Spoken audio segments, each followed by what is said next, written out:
Assalamualaikum, selamat sore, salam rahayu.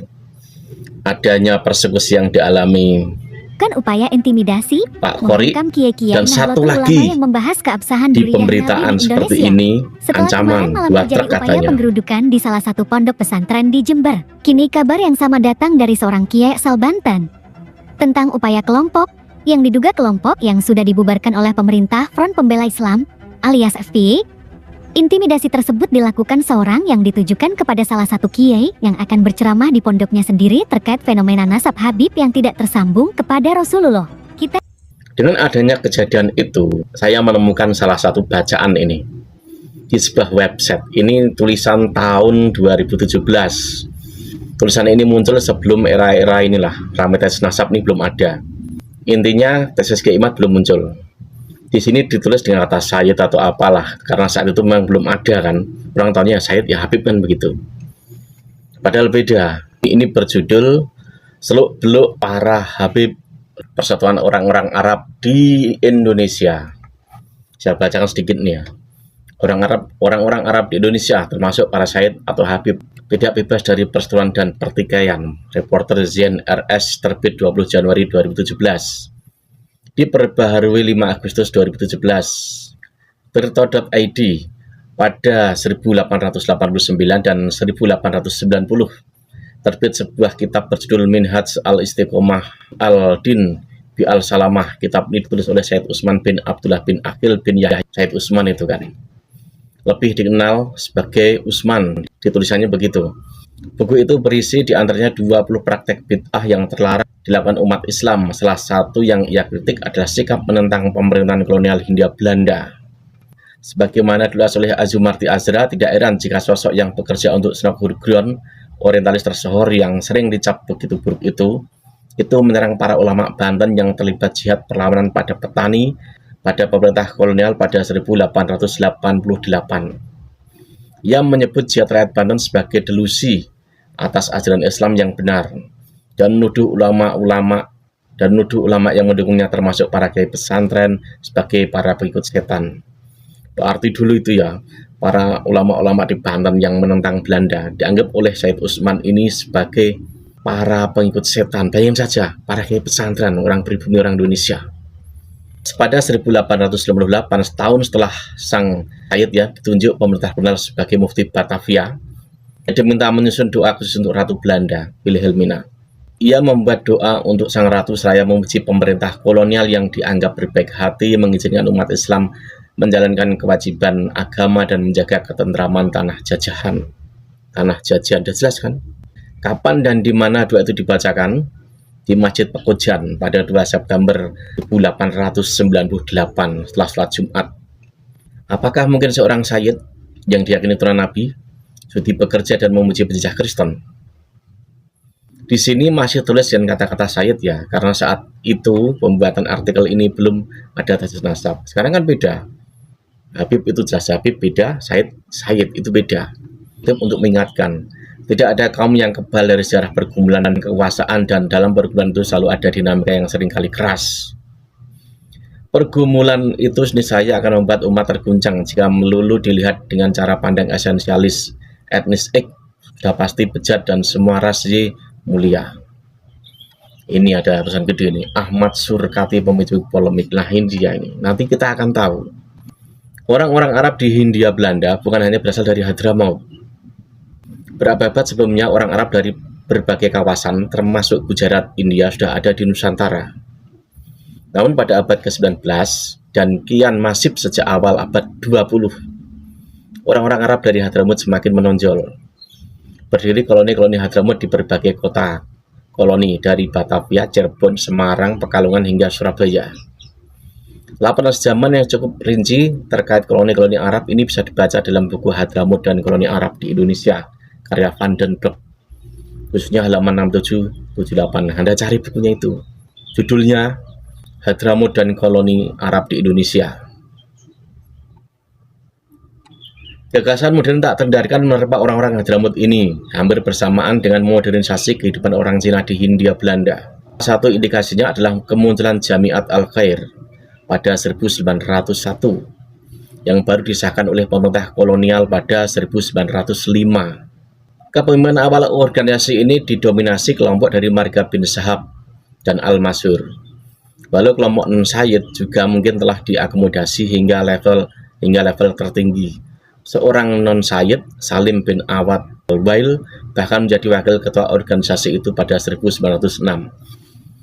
Jadi ujungnya ini nanti ada Al-Irsyad, ada Ba'alwi. Ba'alwi itu Robitoh. Keduanya itu kan berangkat bareng ke Indonesia di bawah Belanda.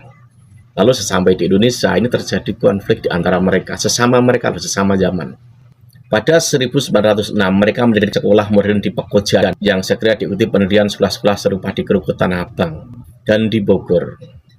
Selain mempelajari Al-Quran dan agama Islam, sekolah-sekolah ini juga memuat pelajaran sekuler seperti matematika, geografi, dan bahasa Inggris. Dari sinilah bermunculan sekolah-sekolah modern yang didirikan oleh orang-orang Hadramaut, baik Sayyid maupun non-Sayyid, berbagai kota, Pekalongan, Solo, dan Surabaya. Karena perkembangan sekolah Jamiat Al-Khair makin pesat, dibutuhkan seriusan dan perhatian yang lebih besar untuk mengembangkan mutu pengajaran. Pada 1911 diundanglah Syekh Ahmad Surkati ini, kelahiran Sudan yang menerima pendidikan di Mesir, Madinah, dan Mekah. Ia diangkat sebagai inspektur pendidikan sekolah-sekolah Jamiat Al-Khair. Namun keberadaan Surkati di Jamiat Al-Khair hanya sebentar. Ia segera memercikan polemik karena pandangan-pandangan yang reformis, terutama dalam soal adat istiadat terkait posisi dan segala keistimewaan Sayyid. Jadi ini Ahmad Surkati ini mengkritisi mungkin keistimewaan orang Ba'alwi. Sekarang sebenarnya Ba'alwi itu dikritik, dan juga soal kebiasaan adat istiadatnya gitu loh. Salah satu titik didih saat ia membolehkan pernikahan seorang syarifah perempuan turunan Sayyid dengan non-Sayyid, soal kafaah ini loh. Pernyataan itu diungkapkan di Solo pada 1913, dan itulah mengapa kadang disebut sebagai fatwa Solo. Ada di buku karya Taufik Abdullah, Muncul dan Berkembangnya Faham-Faham Keagamaan Islam di Indonesia, buku tahun 2008. Fatwa itu muncul karena si gadis syarifah tinggal serumah dengan seorang Cina yang belum menjadi Muslim. Ia menyarankan agar orang-orang Hadramaut mengumpulkan uang untuk membantu keperluan si gadis agar bisa meninggalkan pasangannya. Tapi tak ada yang menyumbangkan uang. Karena itulah Surkati menawarkan solusi praktis. Gadis itu dikawinkan saja dengan laki-laki Muslim. Usulan ini ditolak karena seorang syarifah hanya boleh menikah dengan Sayyid. Jadi ini sebelum ada atau Alawiyah, lalu Irsyad itu belum ada. Jadi pergulatan soal kafaah ini dan juga adat istiadat dan hal yang lain bisa dalam penghormatan kepada Sayyid gitu katanya. Tak hanya itu, Surkati menampik keharusan orang-orang non-Sayyid untuk mencium tangan para Sayyid, ditolak gitu loh. Salah satu pengikut anjuran Surkati adalah Umar Manhus, seorang Hadrami non-Sayyid yang aktif dalam pendirian Jamiat Al-Khair. Di sini Surkati juga mengatakan panggilan sebagai gelar kehormatan tidaklah tepat. Jadi ini Surkati menolak. Akhirnya Surkati memutuskan keluar dari Jamiat Al-Khair karena merasa dieksklusi. Ia sempat ingin kembali ke Mekah, tapi ditahan oleh kolega-kolega Arabnya yang bersimpati pada pandangan-pandangan dan dedikasinya pada pendidikan Islam. Ia ditampung sementara oleh Umar Manhus, pemuka Arab non-Sayyid, seorang kapiten Arab. Saat itu orang-orang zaman ini kan bisa dibilang jadi tangan kanan, jadi orang-orang dekatnya VOC Belanda. Lalu para simpatisan Surkati itu mengumpulkan uang untuk mendirikan sekolah yang pengelolaannya diserahkan kepada Surkati.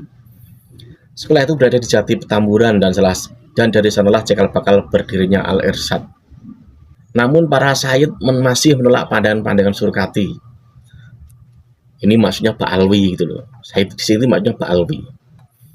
Sebuah pertemuan Al-Irsyad di kediaman Syekh Isa bin Badar diganggu sampai terjadi insiden kekerasan. Aparat keamanan sampai turun tangan. 3 orang pengikut Surkati dikabarkan terluka. Ini kekerasan toh ini, ya kan? Persekusi yang mengakibatkan kekerasan ini.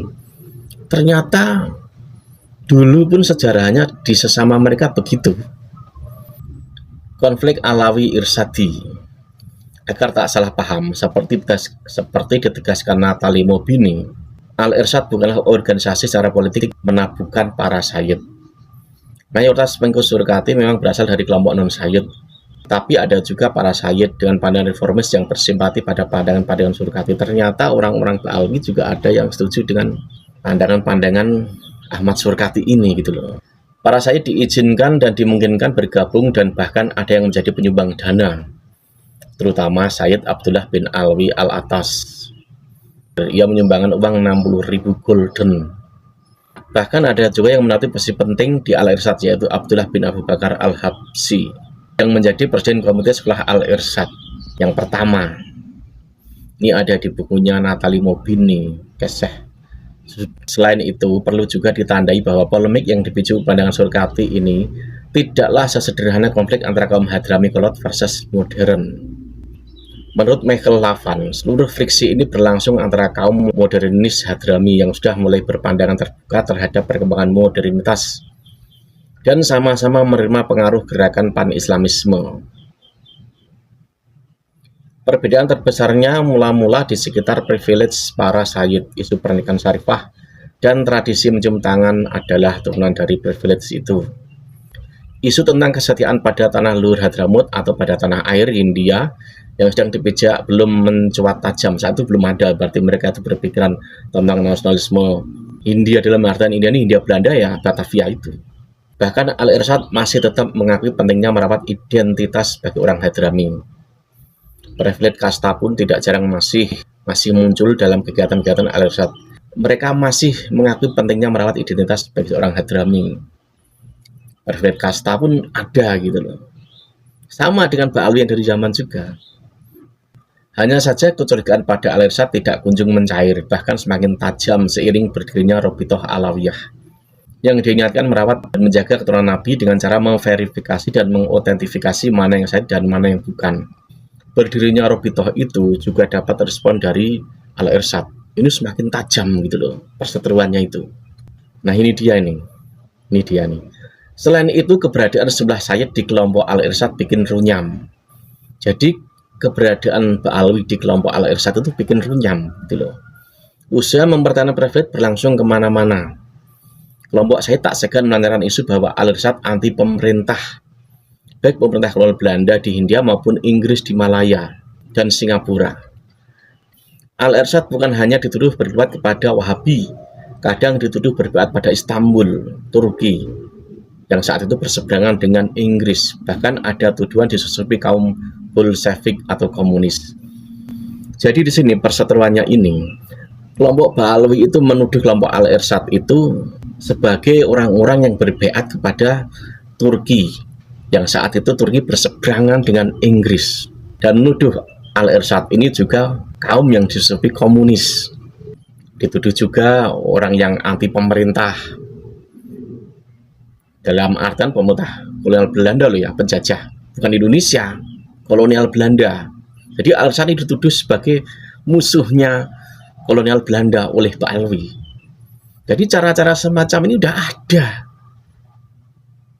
Ini ibaratnya apa ya, teman satu negara yang dari zaman loh, dituduh semacam itu oleh Ba'alwi.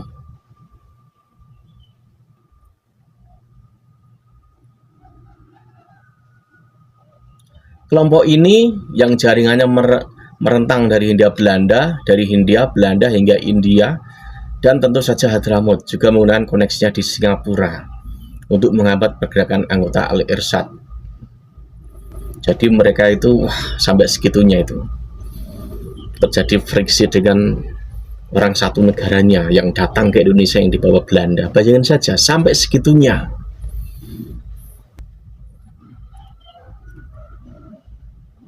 Bahkan ada juga pergerakan, bahkan Ali bin Ahmad bin Sahab membujuk pemerintah kolonial Inggris untuk menghadang perjalanan anggota Al-Irsyad yang hendak berlayar untuk berarah ke Hadramut. Sampai segitunya, bahkan kelompok Al-Irsyad itu yang pakai kapal mau ziarah ke Hadramut dihadang, nggak boleh gitu loh. Konflik antara para sayyid yang sebagian besar berafiliasi pada Konflik antara para sayyid yang sebagian terbesar berafiliasi pada Jamiat Al-Khair dan kemudian Robitoh, dan non-sayyid yang sebagian terbesar diwakili oleh Al-Irsyad, dalam banyak literatur disebut sebagai konflik Alawi Irsadi. Serangan ini memicu kekerasan, Asia sampai dibacok seorang pemuda hingga berlumuran darah. Ini ada di bukunya Sutarmin Abdul Rahman Baswedan, judulnya Karya dan Pengabdian, tahun 1989.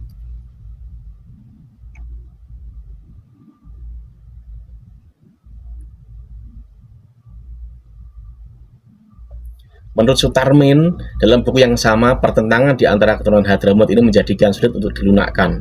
Banyak yang mulai gusar dan usaha-usaha mencari titik temu dilakukan. Seorang pemuka di Singapura sampai meminta bantuan Robitoh Al-Saikhiyah di Kairo guna diminta solusi. Bahkan Ibnu Saud, Raja Saudi pertama, hingga Syekh Arsalan yang tinggal di Swiss juga dimintai bantuan untuk mencari penyelesaian. Konflik ini kemudian meluas. Tak hanya perkara status kebangsawanan atau garis leluhur dan segala macam turunannya, tapi juga pada isu-isu baru soal Arab, Totok Ulaidi, dan Arab Peranakan atau Indo-Hadramati. Ya ini dia gitu loh. Sampai segitunya. Di sini saya menyoroti karakternya. Makanya persekusi yang terjadi kemarin itu, ini dari dulunya begitu gitu loh.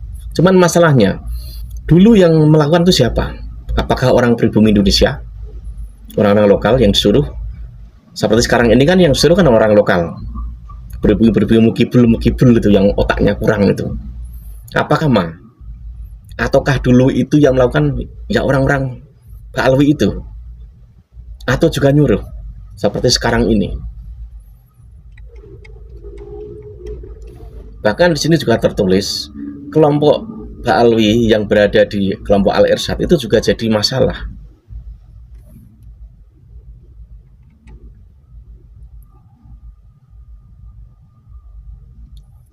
Lalu kita melihat PBNU sekarang ini, ada kan kelompok Alwi di PBNU, sama nggak? Ini cerita perseteruan antara Ba'alwi dan kelompok Al-Irsyad yang sama-sama dari Yaman, sama-sama imigran. Seperti itu. Nah, kalau sekarang yang terjadi di Indonesia di zaman modern ini dengan orang-orang aktivis Aswaja, terutama yang mendukung kasus nasab, gimana menurut kalian? Dengan melihat ini kita tahu ternyata dari dulu polanya begitu. Nah, pertanyaannya itu tadi, orang-orang yang dulu melakukan hal semacam itu, kekerasan itu siapa? Orang-orang yang didoktrin, orang-orang pribumi yang jadi pembela mereka, atau dari mereka sendiri? Nah, ini untuk orang-orang yang sekarang ini membela mereka, mau melakukan persekusi semacam itu, berpikir kalian akan tercatat jadi seperti itu nanti, bagian dari itu nanti.